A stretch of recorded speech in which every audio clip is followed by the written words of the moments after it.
Hey there, it's Wayfair here, where delivery and setup are as easy as a few taps on your phone. You're relaxing in an old hammock, scrolling Wayfair's app, when you spot it, a brand new patio set. Next thing you know, Wayfair delivers it right to your patio and sets it up. Oh, you need a new grill too? All right, Wayfair's got you covered. With Wayfair's Room of Choice delivery and fast expert setup on qualifying orders, life gets a little easier. Visit wayfair.com or the Wayfair app. Wayfair, every style, every home.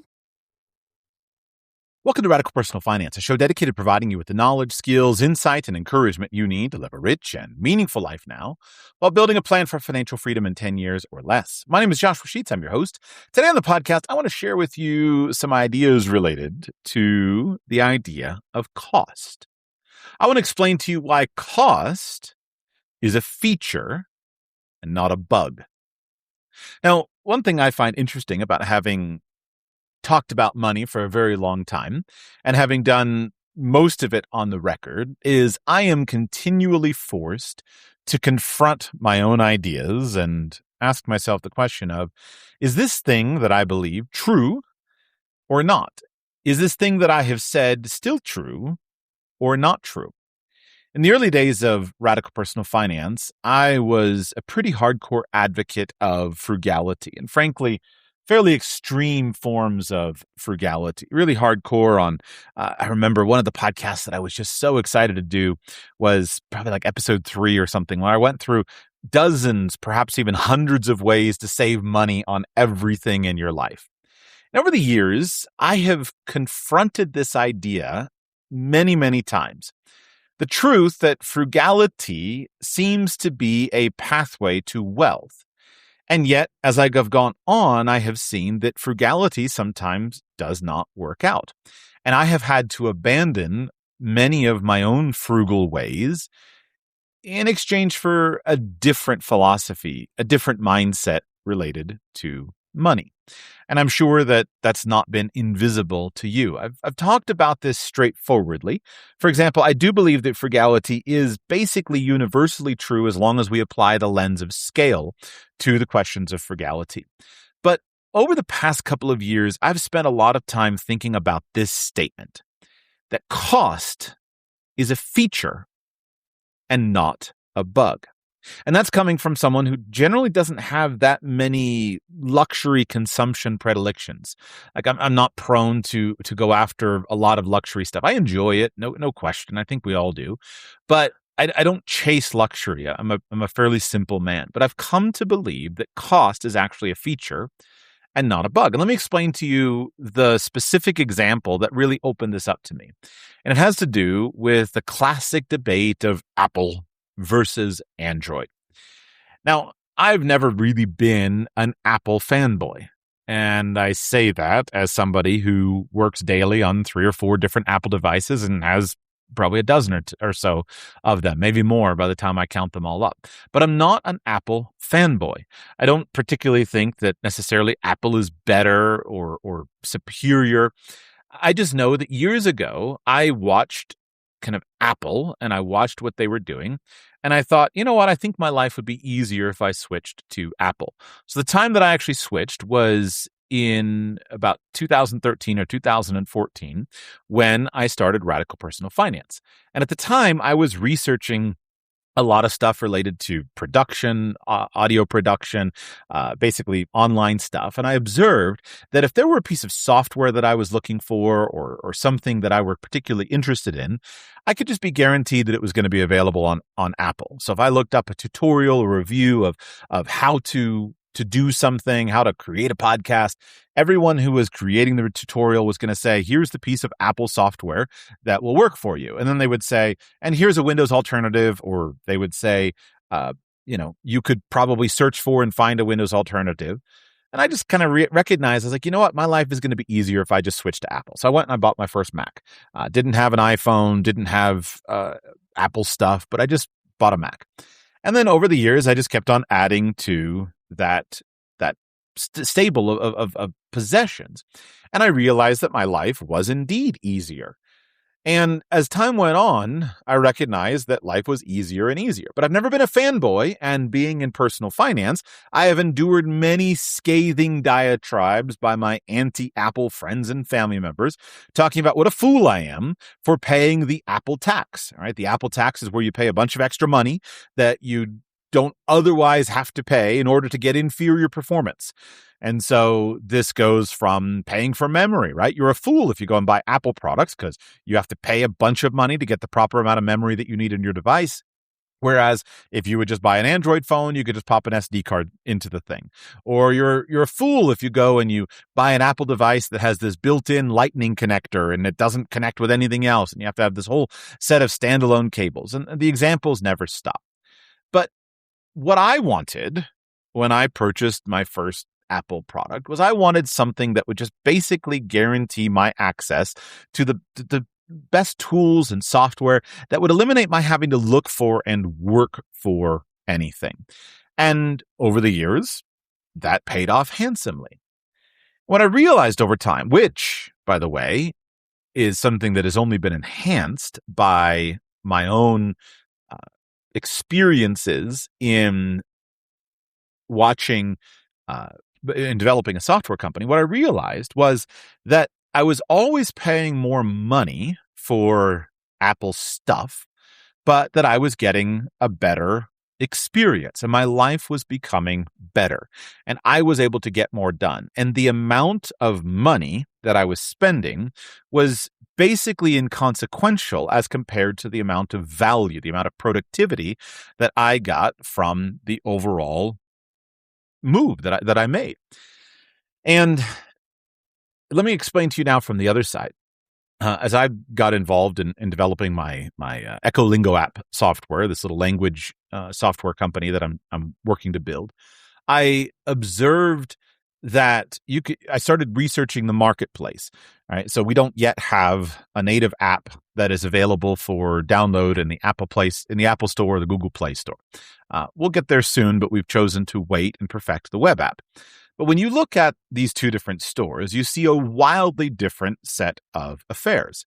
The amount of money that you can make by launching a successful app in the Apple App Store is enormous compared to the amount of money that you can make in the Google Play Store if you have the same number of users. Now, globally speaking, the Android device marketplace is just massively bigger than the number of Mac users in the world. But Android device users don't pay for software. Or if they do pay for software, they don't pay much for software. So I'm not saying you can't make a lot of money in the Google Play Store. You can, but you have to have a huge user base. But if you are a developer for an Apple app, you can have a relatively small user base. And because Apple users pay for stuff, you can develop and make good money. And therefore, it incentivizes you to sell them a good product. And so a majority of software developers who are going to develop an app will always focus on the Apple App Store first, because Apple users are accustomed to paying money. And they're accustomed to paying money and none not bothering you very much. They expect it to work, but if it doesn't work, they basically just go on. So you can make a lot more money with a lot less hassle on a much smaller user base in the Apple App Store. Which means that basically any developer who has a great idea for an app and wants to launch it is going to go to the Apple App Store first. Which means that as an Apple user, I always have access to the best, greatest current piece of software. And it really just kind of goes in this virtuous circle where you pay extra money to get into the iPhone ecosystem, into the Apple ecosystem. But then because you pay extra money, you get access to all the best software first, and you just pay money for the software and it works. And your life is so much better because you have the best solutions. And people will say, well, what do you use for such and such? And I'll list an app that perfectly solves a problem. But then I have to catch myself and recognize, oh, wait a second, I don't know if that's in the Android App Store. And I used to go look, for example, there's a piece of software that I love called Solver that a listener put me onto, Soulver. And this is basically, it was a natural language spreadsheet. For years, whenever I've gone to the store, I always just use Solver to keep track of how much I'm spending at Costco or whatever, so I can make sure that I stay within my spending limits. And yet there was never a good Android version of it. And this was the one that again and again and again, I always recommended this app, but there was no good Android version of it. Maybe they made one, maybe they don't. I don't care. And I've thought a lot about that over the years, and I've recognized that my life is substantially better because I am willing to pay the Apple tax. Now, the problem is, how do I reconcile it as someone who kind of doesn't see himself as being a luxury person, isn't committed to luxury experiences?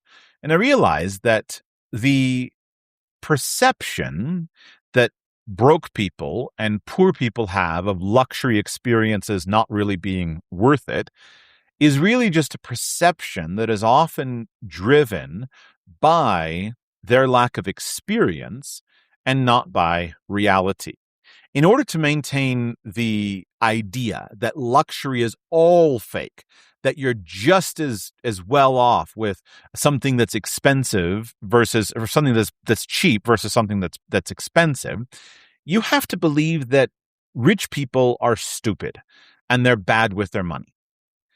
Now, if you believe that, you can find some evidence for that. I enjoy going out, for example, and you watch someone do a blind taste test of wine, and you find somebody that shows that a $30 bottle of wine beats the pants off a $300 bottle of wine, or some version of that. And those are fun, and that's cool, right? It's enjoyable to mock rich people on occasion.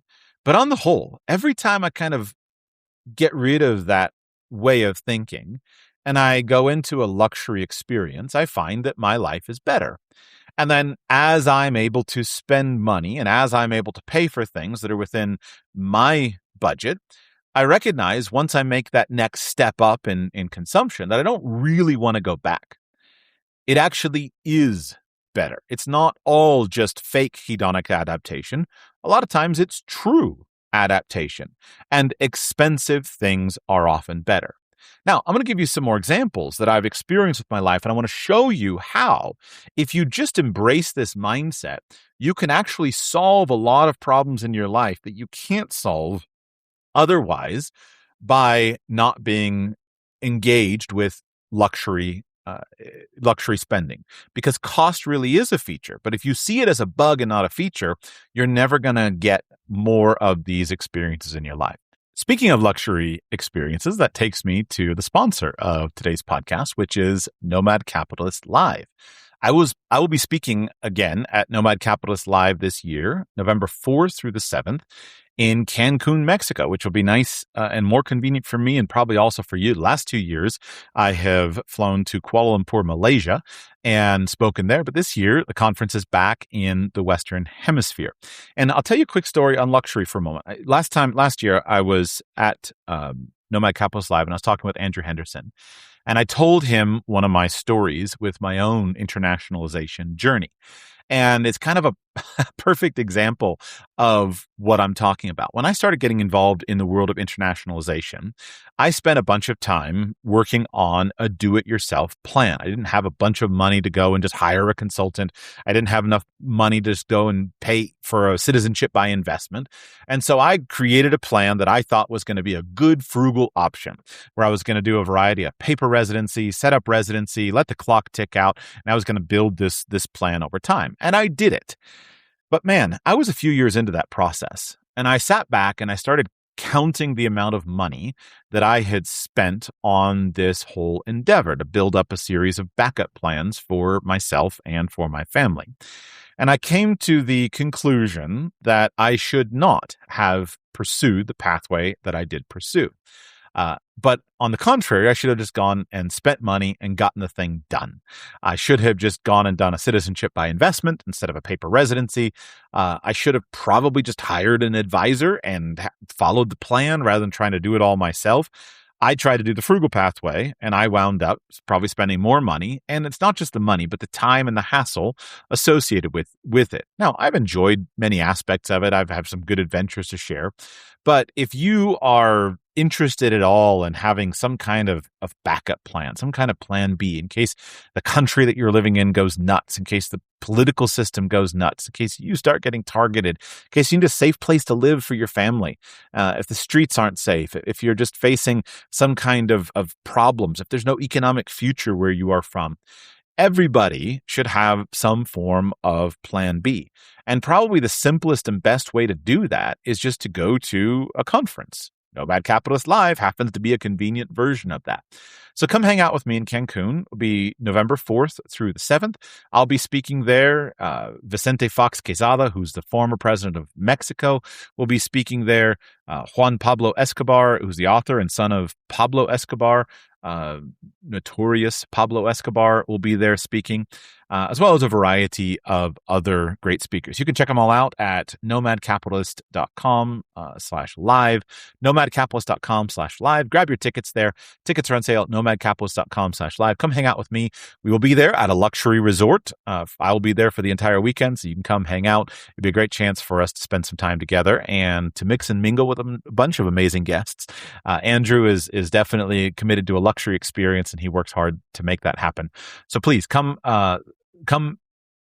to Nomad Capitalist Live. You can buy tickets today at nomadcapitalist.com/live.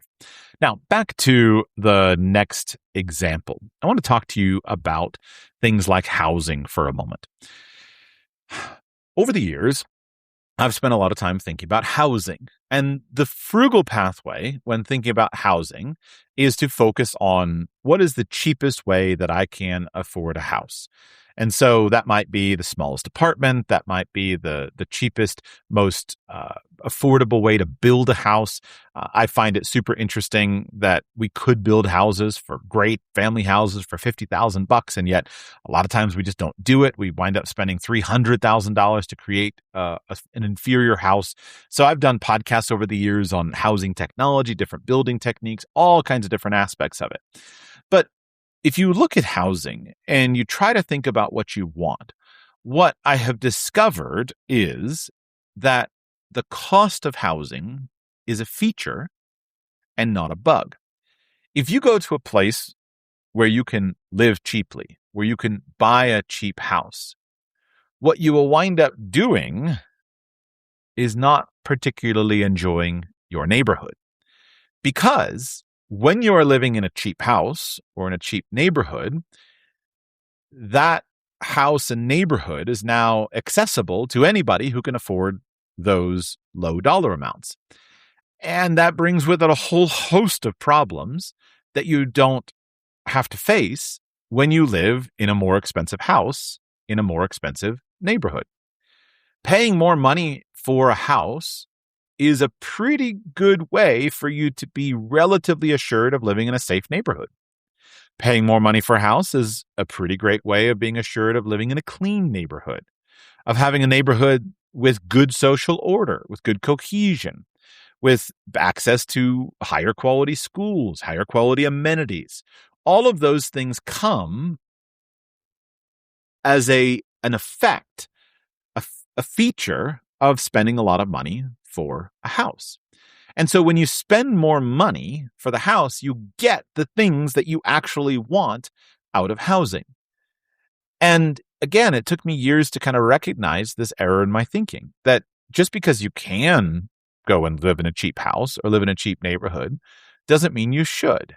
In reality, the ambition to go to the most expensive neighborhood really will align with most of the things that you want in life. Because wealthy people are not fools. And wealthy people are going to make sure that if they're spending a lot of money on a house, a lot of money on a neighborhood, then they're going to come with a lot of these benefits. And if you will just simply go to places that charge money, you will many times get a much better experience in life. I always think of this when I think of warehouse clubs like Costco. If you compare Costco to Walmart, you will spend more money at Costco than you do at Walmart. But you will have a vastly more pleasant experience at Costco than you will at Walmart. Walmart is known for low prices, and they perform a valuable service in offering that. And I hate going to Walmart. I avoid it as much as I possibly can. I love going to Costco, and I go there not as frequently as I can, but I really like it. Because if you just charge a membership fee, I don't even know what they charge, $80 or $60 a year, $100 a year, whatever it is, you can screen out a huge quantity of all of the issues, of all the problems that you face in a store that doesn't screen out people with an entrance fee.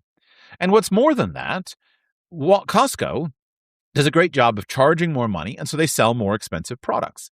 And one of the reasons I love shopping at Costco is that I can turn over a lot of my buying decisions to their purchasing agents rather than me. When you look at a place like Costco, the way their business model works is that they really only sell one or two of the things that they're going to sell. They don't have a big selection.